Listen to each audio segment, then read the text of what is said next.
Hello friends, welcome to my YouTube channel online learning website. दोस्तों, हम लोग geography के ऑब्जेक्टिव क्वेश्चन तैयार कर रहे हैं जो कि आपके आरआरबी, एसएससी और अदर एग्जामिनेशन के लिए काफ़ी महत्वपूर्ण होने वाले हैं। तो दोस्तों, हम लोग स्टार्ट करते हैं। बात करेंगे पहले नदियों के किनारे अवस्थित नगर के ऑब्जेक्टिव क्वेश्चन। तो पहला क्वेश्चन ये है कि निम्नलिखित में से कौन सा शहर नीली एवं सफ़ेद नीली के संगम पर स्थित है? कौन सा निम्नलिखित में कौन सा शहर नीली एवं सफ़ेद नील के संगम पर स्थित है? तो आंसर होगा इसका खार्तूम। कौन सा शहर मिसिसिपी तथा मिसौरा के संगम पर स्थित है? तो राइट आंसर होगा इसका सेंट लुइस। कौन सा शहर दजला एवं फरात नदियों के संगम पर स्थित है? तो राइट आंसर होगा इसका बसरा। क्वेश्चन नंबर 4, कौन सा शहर डिलोवियर तथा सुचित्किल नदियों के संगम पर स्थित है? फिलाडेल्फिया। लंदन किस नदी के किनारे स्थित है? थेम्स। पेरिस शहर किस नदी के तट पर स्थित है? सीन। क्वेश्चन नंबर 7, बुडापेस्ट शहर किस नदी के किनारे स्थित है? डैन्यूब। रोम नगर किस नदी के किनारे बसा हुआ है? टाइबर। निम्नलिखित में कौन सा शहर डैन्यूब नदी के किनारे नहीं अवस्थित है? रोम। फ्रांस का बोर्डा बंदरगाह किस नदी के तट पर स्थित है? गैरून। सीन नदी किस नगर से होकर बहती है? पेरिस। निम्नलिखित में कौन सा नगर किसी नदी के तट पर स्थित नहीं है? इस्तांबुल। निम्नलिखित में से किसका सुमेल नहीं है? वियना, वोल्गा। निम्नलिखित में से कौन सा जोड़ा सही सम्मिलित है? बगदाद, ट्रिगिस। हैमर किस नदी के मुहाने पर स्थित है? एल्ब। निम्नलिखित में कौन सा शहर नील नदी के किनारे बसा हुआ है?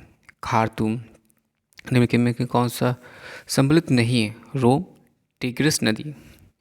सूची 1 और सूची 2 को मिलाना है।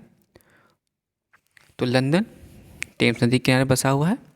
एंटवर्प सेल्ट नदी के किनारे बसा हुआ है। रॉटरडम राइन नदी के किनारे बसा हुआ है। और हैम्बर्ग एल्बे नदी के किनारे बसा हुआ है। वियना शहर किस नदी के किनारे बसा हुआ है? वियना शहर की बात करते हैं तो ये बसा है डैन्यूब में। Question number 20, match the column करना है आपको। तो बर्लिन स्प्री नदी के किनारे, लाहौर शहर रावी, लाहौर रावी नदी के किनारे बसा हुआ है। न्यूयॉर्क हडसन नदी के किनारे बसा हुआ है। जबकि रोम शहर आपका टाइबर नदी के किनारे बसा हुआ है। ध्यान रखिए दोस्तों, बर्लिन स्प्री नदी, लाहौर रावी नदी, न्यूयॉर्क हडसन नदी और रोम टाइबर नदी के किनारे बसा हुआ है। क्वेश्चन नंबर 21, जबलपुर नर्मदा नदी के किनारे बसा हुआ है। पेरिस सीन नदी किनारे, जबकि लंदन थेम्स नदी के किनारे बसा हुआ है और लाहौर रावी नदी के किनारे बसा हुआ है। क्वेश्चन नंबर 22, बात करेंगे बैंकॉक शहर आपका मेनाम या चू ऑफ फ्राया नदी के किनारे बसा हुआ है। नोम पेने मीकोंग नदी के किनारे बसा हुआ है। होनाई लाल नदी यानी रेड रिवर नदी के किनारे बसा हुआ है। और यागून इरावदी नदी के किनारे बसा हुआ है। निम्नलिखित युग्मों से कौन सा एक सही सम्मिलित नहीं है? बर्लिन राइन नदी। अब हम लोग बात करेंगे डेल्टा के ऑब्जेक्टिव क्वेश्चंस के बारे में। तो डेल्टा के बहुविकल्पी क्वेश्चन के बारे में, जिसमें पहला क्वेश्चन ये कह रहा है नदी को विभिन्न शाखाओं के बीच स्थित त्रिभुजाकार निक्षेपात्मक आकृति को क्या कहा जाता है? तो इसको डेल्टा बोलेंगे। डेल्टा का नामकर्ता किसे माना जाता है? हेरोडोटस को। किसको बोलेंगे? हेरोडोटस। समानता डेल्टा की आकृति किस प्रकार की होती है? त्रिभुजाकार। क्वेश्चन नंबर 4, निम्नलिखित में कौन सी परिस्थितियाँ डेल्टा के निर्माण के लिए आवश्यक हैं? नदी में बोझ की अधिक मात्रा, मुहाने का ज्वार भाटे में मुक्त होना, मुहाने के निकट नदी का वेग कम होना। क्षेत्रफल की दृष्टि से विश्व का सबसे बड़ा नदी डेल्टा कौन सा है? सुंदरवन डेल्टा। अब हम लोग बात करेंगे क्वेश्चन नंबर 6 की। गंगा और मिसिसिपी नदियों का डेल्टा किस प्रकार का डेल्टा माना जाता है? प्रगतिशील डेल्टा। परित्यक्त डेल्टा का उदाहरण निम्न में से किस नदी के द्वारा प्रस्तुत किया जाता है? वांगो। नर्मदा और तापी किस प्रकार के डेल्टा का निर्माण करती है? ज्वार नदमुखी। कौन सी नदी पंजाकार डेल्टा का एक सुंदर उदाहरण प्रस्तुत करती है? मिसिसिपी। निम्नलिखित में किस नदी का डेल्टा चिड़िया के पर जैसा है? मिसिसिपी। गंगा नदी का डेल्टा किस प्रकार का है? चापाकार। गंगा नदी अपने मुहाने पर डेल्टा का निर्माण करती है। यह डेल्टा कहाँ से प्रारंभ होता है?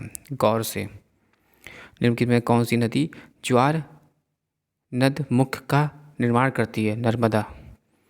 नारी द्वारा वृद्ध अवस्था में किस महत्वपूर्ण स्थलकृति की रचना होती है? डेल्टा। शुष्क डेल्टा का निर्माण किन क्षेत्रों में कैसा होता है?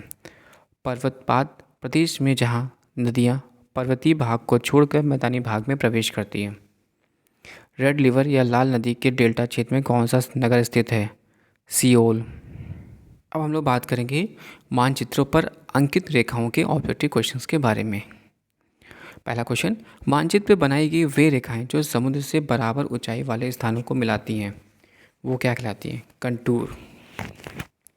समान वर्षा वाले क्षेत्र को जोड़ने वाली रेखा को क्या बोलते हैं? Iso height. समान जनसंख्या घनत्व वाले स्थानों को मिलाने वाली रेखाएं क्या कहलाती हैं? आइसो पाइकनिक। महासागरीय एवं सागरीय भागों में लवणता का समान मात्रा वाले स्थानों को मिलाने वाली रेखा निम्न में से किस नाम से जानी जाती है? आइसोहेलाइन। समान मेगा क्षमता को मिलाने वाली रेखा क्या कहलाती है? आइसोनेव। समान चुंबकीय झुकाव वाले स्थानों को मिलाने वाली रेखा क्या कहलाती है? आइसोगोनल। एक ही तापमान वाले स्थानों को जोड़ने वाली काल्पनिक रेखाएं कहलाती हैं? आइसोथर्म। समदाब रेखाएं निम्नलिखित में से किसको प्रदर्शित करती हैं? समान वायुमंडलीय दबाव को। आइसोहेल रेखाओं द्वारा क्या प्रदर्शित किया जाता है? समान धूप। एक ही समय में कंपन करने वाले स्थानों को जोड़ने वाली रेखाओं की श्रृंखला क्या कहलाती है? Kosi small lines. एक समान समय पर तूफान आने वाले स्थानों को मिलाने वाली रेखा को क्या कहलाती है? आइसोब्राइट। समुद्र के अंदर समान गहराई वाले स्थानों को मिलाने वाली रेखा कहलाती है? आइसोबाथ। सूर्य ताप के समान अवधि वाले स्थानों को मिलाने वाली रेखा क्या कहलाती है? आइसोहेल। समान हिमताप वाले स्थानों को मिलाने वाली रेखाएं क्या कहलाती हैं? आइसोनिफ। किस प्रदेश में समान भाषा वाले स्थानों को वर्गीकृत करने वाली सीमा रेखा क्या कहलाती है? आइसोग्लास। भूकंपीय तीव्रता का समानता वाले स्थानों को मिलाने वाली रेखा क्या कहलाती है? आइसोसिस्मल। भूकंप के एक ही समय पर आने वाले स्थानों को मिलाने वाली रेखा क्या कहलाती है? होमोसिस्मल। महासागरों व सागरों की लवणीयता को मानचित्र पर प्रदर्शित करने वाली रेखाएं क्या कहलाती हैं? आइसोहेलाइन। आइसोबाथ रेखाएं प्रदर्शित करती हैं समुद्र तल के समान गहराई वाले क्षेत्र को। समुच्च रेखाएं कैसे स्थानों को मिलाते हुए खींची जाती हैं? माध्य समुद्र तल से सम ऊंचाई वाले। पृथ्वी के चुंबकीय क्षेत्र के क्षैतिज घटक के समान मान वाले स्थानों को जोड़ने वाली रेखाओं को क्या कहते हैं? समितकापाती रेखाएं। अब हम लोग बात करेंगे विश्व के स्थलरूढ़ देश के बारे में और उनके ऑब्जेक्टिव क्वेश्चंस। तो क्षेत्रफल की दृष्टि से विश्व का सबसे बड़ा भू आवेशित देश या लैंड लॉक्ड कंट्री कौन सा है? कजाकिस्तान। इनमें कौन एक भू आवेशित देश है? युगांडा। निम्नलिखित में कौन एक भू आवेशित देश है? बोलीविया। निम्नलिखित में से कौन एक स्थल रुद्ध देश है? ताजिकिस्तान। दक्षिण पूर्व एशिया का स्थल अवरुद्ध देश है? लोहास। दक्षिण अमेरिका महाद्वीप के 2 स्थल अवरुद्ध देश हैं? पारग्वे व बोलीविया। सर्वाधिक संख्या में स्थल रुद्ध देश किस महाद्वीप में है? अफ्रीका। निम्नलिखित में कौन सा एक स्थल रुद्ध देश है? जिम्बाब्वे। निम्नलिखित में से कौन सा देश स्थल रुद्ध नहीं है? म्यांमार। निम्न देशों में कौन सा एक स्थल रुद्ध है? बोलीविया। निम्नलिखित देशों में कौन सा देश स्थल बाधित है? 1, 2 और 4 यानी अफगानिस्तान, हंगरी और स्विट्ज़रलैंड। अब हम लोग बात करेंगे विश्व के बंदरगाह के ऑब्जेक्टिव क्वेश्चंस के बारे में। मसावा बंदरगाह किस देश में अवस्थित है? इरिटिया। निम्नलिखित में से कौन दक्षिण अफ्रीका का बंदरगाह नहीं है? बंदरगाह शहर नहीं है तो प्रिटोरिया। अफ्रीका के रूम सागरीय तट पर कौन सा बंदरगाह है? सिकंदरिया। स्वेज नहर के दोनों सिरों पर स्थित पत्न युग्म है? स्वेज एवं पोर्ट सैयद। कौन सा बंदरगाह यूरोपोर्ट के नाम से जाना जाता है? रॉटरडम। विश्व का सबसे व्यस्ततम बंदरगाह माना जाता है रॉटरडम। स्वेज नहर के उत्तरी प्रवेश द्वार पर स्थित बंदरगाह है पोर्ट सैयद। मोसोलो क्या है? ब्राज़ील का एक बंदरगाह। क्वेश्चन नंबर 9, निम्नलिखित में कौन सा एक पत्न गुजरात में पोत के तोड़ने एवं मरम्मत हेतु प्रसिद्ध है? पाटन। निम्नलिखित में कौन सा दक्षिण अफ्रीका का बंदरगाह नगर नहीं है? जोहान्सबर्ग। निम्नलिखित में किसे विश्व का कहुआ पतन कहते हैं? सेंटोस। निम्नलिखित में से किसे 5 सागरों का पतन कहा जाता है? मास्को। और यूरोप का सर्वाधिक महत्वपूर्ण बंदरगाह रॉटरडम किस देश में स्थित है? नीदरलैंड। निम्नलिखित में कौन सा जापान का सबसे व्यस्त समुद्री पत्न है? याकोहामा। अब बताना कि निम्नलिखित में से कौन सा सम्मिलित नहीं है? तो इकार का चीन से सम्मिलित नहीं है। जबकि ग्वादर पतन किस देश में है? तो पाकिस्तान। अब हम लोग बात करेंगे भौगोलिक यंत्र के ऑब्जेक्टिव क्वेश्चंस के बारे में। तो ओपिसियोमीटर का प्रयोग किया जाता है दूरी मापन के लिए। सापेक्षिक आर्द्रता के लिए मापन हेतु किस उपकरण का उपयोग किया जाता है? हाइग्रोमीटर। ध्यान रखिए दोस्तों, जब सापेक्षिक की बात करेगा तो हाइग्रोमीटर। उच्च तापमान मापन हेतु किस उपकरण का प्रयोग किया जाता है? पायरोमीटर। जबकि आकाश में नीलापन मापने का किस भौगोलिक यंत्र द्वारा किया जाता है?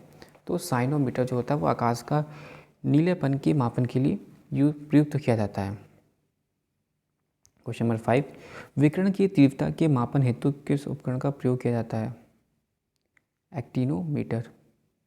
पवन की गति निम्नलिखित में किस यंत्र से मापी जाती है? एनीमोमीटर। भूकंपीय तरंगों का मापन के लिए निम्नलिखित में किस यंत्र का प्रयोग किया जाता है? सिस्मोग्राफ। ऑक्टास मापन की प्रयोग किसके मापन में किया जाता है? मेघाच्छादन की मात्रा। एक में से कौन सा सम्मिलित नहीं है? तो एवोपरेटर जलवाष्प मापन के लिए सही है। कैरोटोमीटर जल प्रवाह मापन के लिए, जबकि एटोमीटर 2 स्थानों के मध्य की दूरी का मापन करने के लिए। ये सभी सही है, जबकि रोटोमीटर वाला ये गलत है। मानचित्र के विवर्धन एवं लघुकरण में के लिए निम्न में से किस यंत्र का प्रयोग किया जाता है? मानचित्रों के विवर्धन एवं लघुकरण के लिए पेंटोग्राफ भी यूज़ कर सकते हैं, इपीस्कोप और पेंटोग्राफिक कैमरा।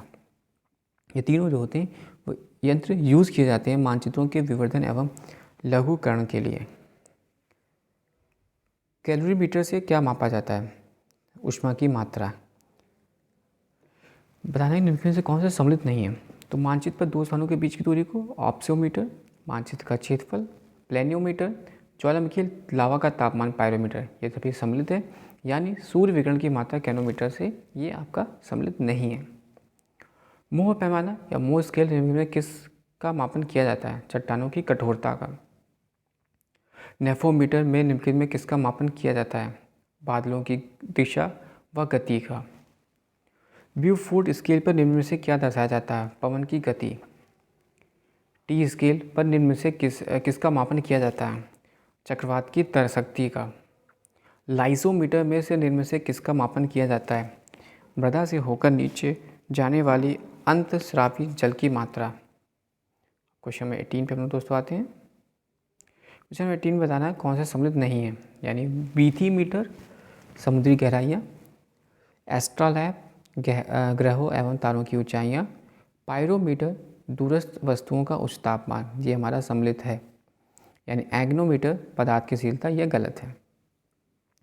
इग्रोग्राफ पर निम्न में से किसका संबंध प्रदर्शित किया जाता है? जल वैश्विक दशाएं एवं फसलों का वर्धन काल से। सापेक्षिक आर्द्रता को निम्नलिखित में से किस ग्राफ पर दिखाया जाता है? क्लाइमोग्राफ। मानचित्र पर दूरियों को मापने के लिए निम्न में से किस यंत्र का प्रयोग किया जाता है? ऑप्सोमीटर। हाइग्रोमीटर के उपयोग की सर्वश्रेष्ठ व्याख्या करता है वायु में आर्द्रता मापने हेतु। मौसमी दशाएं, शुद्ध क्षेत्रफल, शस्य काल आदि एक साथ दर्शाए जाते हैं ईर्गोग्राफ। रिक्टर स्केल का प्रयोग किसके मापने में किया जाता है? भूकंप के झटके। रिक्टर स्केल निम्नलिखित की तीव्रता मापता है? भूकंप की। रिक्टर पैमाने पर निम्नलिखित में किसको मापा जाता है? भूकंप की तीव्रता।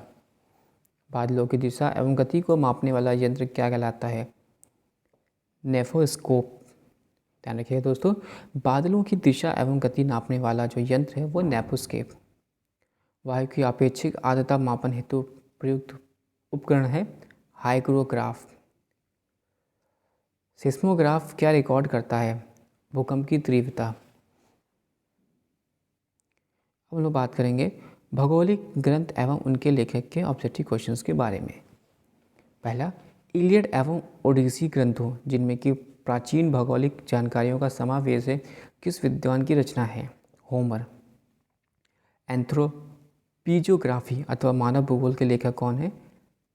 रेडचेल। क्वेश्चन नंबर 3, प्रसिद्ध भौगोलिक ग्रंथ कॉस्मस के लेखक कौन है?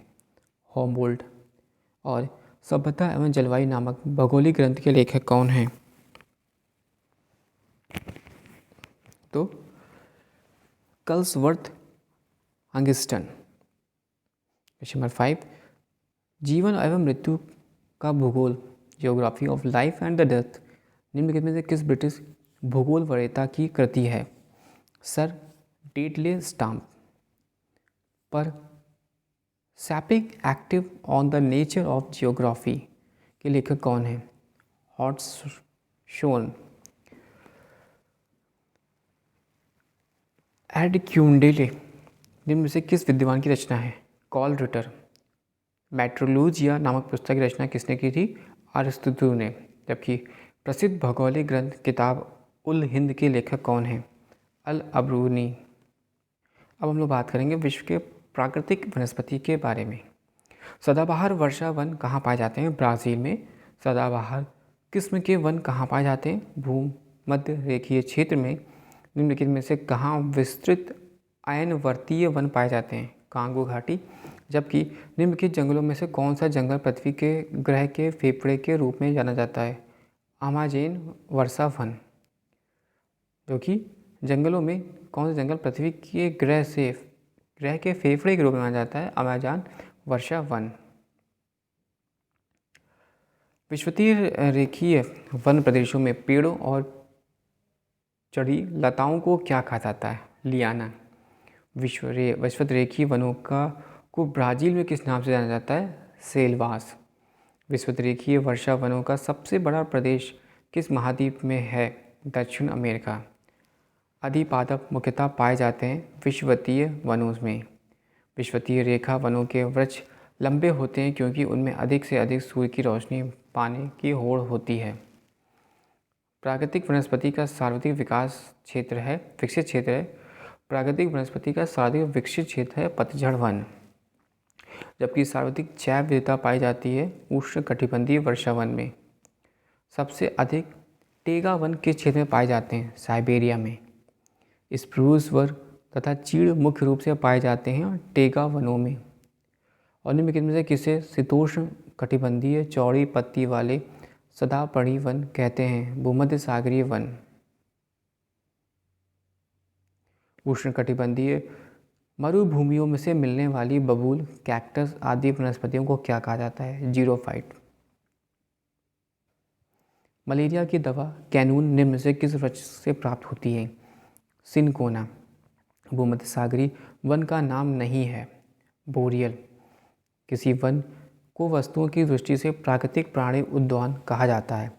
Savanna one. समचलित करना है तो उष्णकटिबंधीय सदाबहार वन जो कि इंडोनेशिया। विषुवतीय रेखीय वन घाना। भूमध्य सागरीय वन फिलीपींस। और कोणधारी वन जो है वो आपका इसके डेनविया। विश्व के वन क्षेत्रों में किस एक के फैलाव का प्रतिशतता सर्वाधिक है? उष्णकटिबंधीय वर्षा वन का। उष्णकटिबंधीय वनों में लकड़ी उद्योग पिछड़ी अवस्था में है। इसका कारण है वृक्षों की प्रजाति का मिश्रित रूप में पाया जाना। दूसरा, परिवहन की सुविधा का अभाव होना। तीसरा, वृक्षों की लकड़ियों का कठोर होना। चौथा, अस्वास्थ्यकर जलवायु होना। अफ्रीका में विषुवतीय रेखा के कर्क की और निम्नलिखित में सही क्रम क्या होगा? विषुवतीय वर्षा वन, सवाना वन, सवाना घास और मरुस्थलीय झाड़ियाँ। ओक, बीच, बर्च, वॉलनट, एल्म आदि के वृक्ष कहाँ पाए जाते हैं? मध्य अक्षांशीय पर्णपाती वन। मोंटाना वन पाए कहाँ जाते हैं? रॉकी पर्वत की मोंटाना वन पाए जाते हैं एंडीज पर्वत की पूर्वी ढाल पर। निम्नलिखित में से किस वन को बेरियल वन के नाम से जाना जाता है? शंकुधारी वन। शीतोष्ण कटिबंधीय शंकुधारी वन को सर्वाधिक विस्तार पाया जाता है रूस में। निम्नलिखित में से किस वन का विस्तार सर्वाधिक क्षेत्रफल में पाया जाता है? विषुवतीय वर्षा वन। विषुवतीय वर्षा वन की निम्नलिखित में से कौन सी विशेषताएं नहीं होती हैं? निचले स्तर पर सघन झाड़ियों एवं फूलदार पौधे। टुड्डा वनस्पति का सर्वाधिक विस्तार पाया जाता है उत्तर अमेरिका में। अमेज़न नदी की घाटी में विषुवतीय रेखीय उषाण वन कहा जाता है? सेलवास में। विश्व